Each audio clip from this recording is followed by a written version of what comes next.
Joining us now for a look at the politics of jobs is Democratic strategist Steve McMahon and our Washington bureau, and Republican strategist Ed Rollins here with me in New York. Good morning to both of you. Good morning. How are you? Good morning. I'm doing just fine. Steve, I'll begin with you. Let's talk about these nasty economic numbers out there.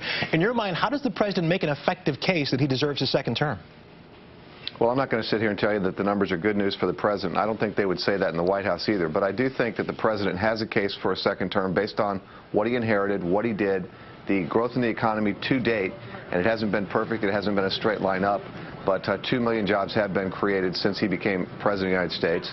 And this was no doubt a bad report, and it disappointed everybody in the White House. But the question at the end of the day is going to be whether or not people feel like the economy is getting better around Election Day.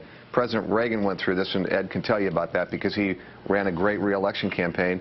And Ronald Reagan was elected with unusually high unemployment across America because people felt like things were getting better. And at the end of the day, that's what this president needs. Ed, let me bring you into this. If you were advising one of the Republican presidential candidates right now, what would you tell him or her to do?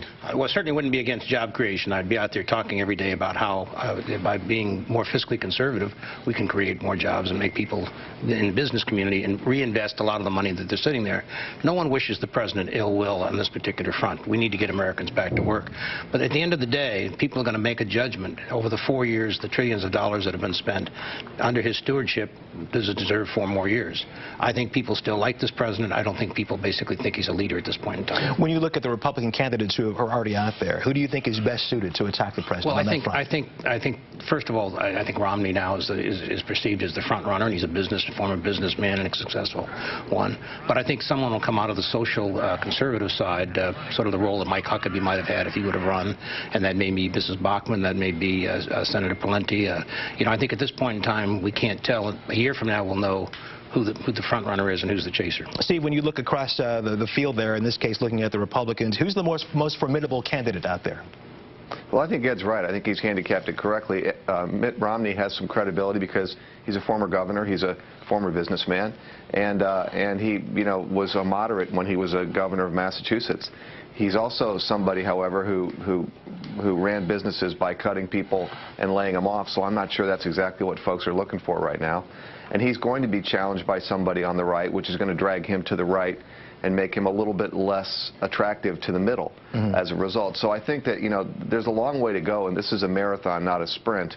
The president understands that. I think the Republicans are going to find that the road to the White House is as treacherous as the road to economic recovery, and I think you're seeing that a little bit already. But the Republicans in the House, I'm sorry, let me ask you this, Steve, let me ask you very quickly, how vulnerable do you think the president is at this point? Well, I think the president is vulnerable because of the economy, but I think he's not vulnerable on a lot of other measures. As Ed pointed out correctly, Americans still like this president a lot. And there's a number in the survey that's very important, and that is, does this person care about people like me? 2/3 of Americans believe President Obama cares about them and people like them.